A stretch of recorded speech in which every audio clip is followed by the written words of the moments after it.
क्या सपा और आरएलडी के रणनीतिकार पश्चिम के सियासी रण में कोई बड़ी चूक कर गए हैं?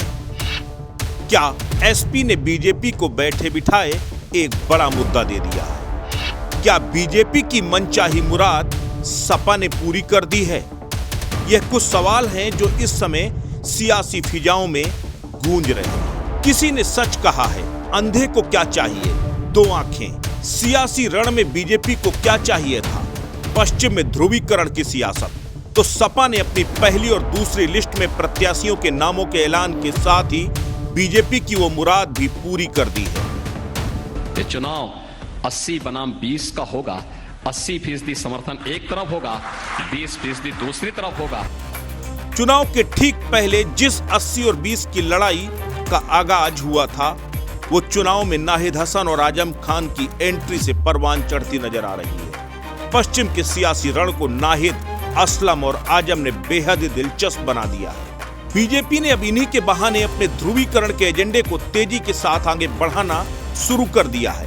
बीजेपी ने नया नारा दिया है, अपराधियों का जहां बसेरा है वह नई नहीं पुरानी सपा है। जहां बैंड बाजे के साथ नई सपा का ढिंढोरा पीटा गया, पर ढाक के 3 पार्ट। ये नई नहीं, ये तो वही सपा निकली जहां अपराधी, गैंगस्टर और माफियाओं को तरजीह मिलती।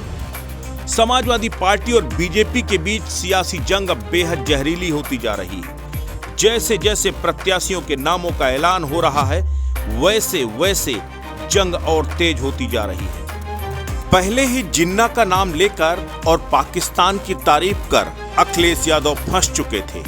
बीजेपी लगातार पाकिस्तान और जिन्ना के मुद्दे पर घेर रही थी कि अब समाजवादी पार्टी के प्रत्याशियों के मुद्दे ने आग में घी डालने का काम कर दिया। समाजवादी पार्टी की पहली लिस्ट जारी होने के बाद जहां भाजपा ने अपराधियों और माफियाओं को टिकट देने के नाम पर सपा को घेरना शुरू कर दिया था, वहीं दूसरी लिस्ट में गायत्री प्रजापति की पत्नी को टिकट देकर समाजवादी पार्टी ने बीजेपी को बैठे बिठाए बड़ा मुद्दा दे दिया। अब बीजेपी पूछ रही है कि आपको अपराध युक्त सरकार चाहिए या अपराध मुक्त। बीजेपी की सोशल मीडिया सेल तेजी के साथ एक्टिव हो गई है। क्या संबित पात्रा, क्या स्वतंत्र देव सिंह, क्या मुख्यमंत्री योगी आदित्यनाथ और क्या संजीव बालियान, एक एक कर सब ने ताबड़तोड़ समाजवादी पार्टी पर हमला बोलना शुरू कर दिया।